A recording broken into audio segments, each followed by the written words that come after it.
halkani waa deegaanka Aangalo oo ka tirsan degmada Booq ee gobolka Doolo waxaa laga bilaabay mashaariic khayriye oo isugu jira masaajid aad u weyn iyo macad lagu baranayo shariicada islaamka culimada deegaanka Buuhoodle iyo waxgaradka deegaanka ayaa ka qayb galay goob joogna ka ahaa munaasabadii lagu bilaabay mashaariicahan khayriga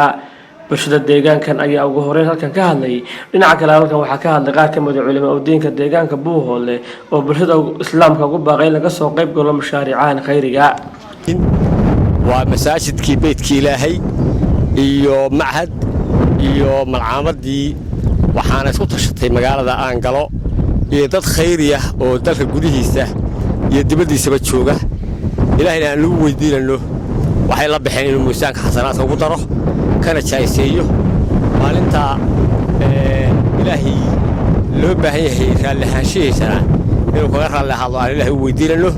marka u baahnayn oo deegaanka ka dhinaa bay nagu soo kordhiyeen alxamdulilaahi rabbil caalamiin Ilaahay baa u diray waan ugu mahadnaqaynaa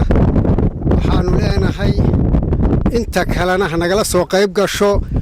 intii noo keentayna wixii ay noo qabteenna waa ka gudoonay ruuxan khayriga ah masaajidka iyo macadka iyo malcaamadda ka kooban ee deegaanka dadkiisu ay isku tashiga ku bilaabeen waxa aan Ilaahay subxaanahu wa ta'ala weydiinaynaa inuu u taam yeelo miisaanka xasanaadkana Ilaahay subxaanahu wa ta'ala uu ugu daro run ahaantii meelaha noocanihi waa meelaha mudan maalka Ilaahay subxaanahu wa ta'ala ina siiyay iyo maskaxdeena iyo muruqeena inaynu ku bixino Abubakar dadka markaa muxsiniinta ah gudo iyo dabad mid kasta ha joogaane ee deegaanka ah iyo dadka muslimiinta ah guud masaajidda lama kala laha macaahidda lama kala laha dadku inuu aqoon yeesho waa meesha nolosha ay ka bilaabantay aasaaska u ah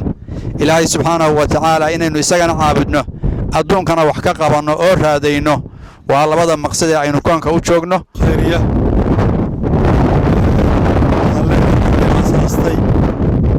iyo cidii hawshan abaabushay Ilaahay miisaanka xasanaadka ugu daro danuubtooda iyo waalidiintoodna Allah dhaafo waxaan kale oo ka codsanaynaa dadka muxsiniinta ee muslimiinta khaasatan ummadda Soomaaliyeed dadka muxsiniinta Ilaahay wax siiyay inay ka qayb qaataan masaajidka beedka Ilaahay dhismihiisa iyo malcaamadda quraankiisa lagu baranayo kitaabka Alle iyo maxadka diintiisa Alle subxaanahu wa ta'ala iyo sunnadiisa lagu baranayo waxaan codsanaynaa inay ka qayb qaataan mashruuca hirgeliyo oo ha fudeeyo baan leenahay dadka muslimiinta meel ay joogaanba waxaan ugu baaqaynaa mashruuca khayriga ah in laga soo qayb galo oo qof waliba lixtiradiisii aakhiro iyo tiyada u arko noocyada ka qayb galka faraha badan xaajku tilmaamo dhan in laga qayb galo baan ugu baaqaynaa oo masaajidku dhismo oo maxadku dhismo oo masaajidda kale waaweyn iyo macaahid iyo jaamacad bay gaaraan oo khayr ay gaaraan oo khayrku u camimo ayaan mataqaanaa Ilaahay uga baryaynaa waxaan ku boorinaynaa dadka reer Aangalo iyo dhammaan dadka muslimiinta ah midnimo iyo walaalnimo sayyiin waan soo dhaweynaa khayrka iyo wanaagga nagala qayb qaadanaya sidoo kale waxaan iyagana u mahadcelinayaa walaalihii deegaankiisu abaabulay horumarintiisa iyo dacwadiisa iyo khayrkiisa iyo deegaanka waxa weeye isu abaabulay iyagana waxa weeye walaalihii dalka dibadiisa joogay iyagana waan u mahadcelinayaa jazaakumullahu khayran jamiican intaas kadib walaalayaal waxaynu haynaa waa hawl khayri ah weeye waxa weeye meeshan maanta taaganahay aan asaasano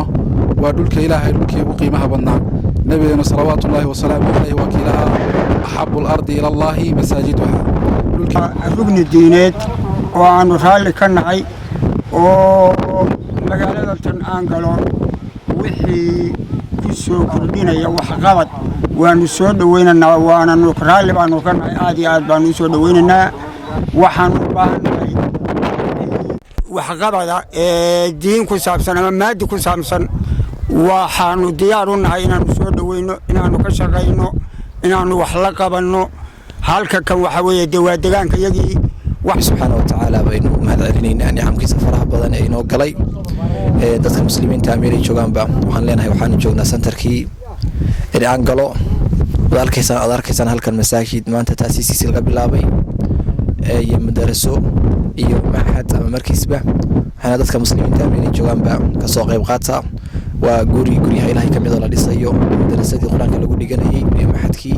culumta diiniga lagu baranayay meelay joogaan dadka waxaan leenahay ka soo qayb qaata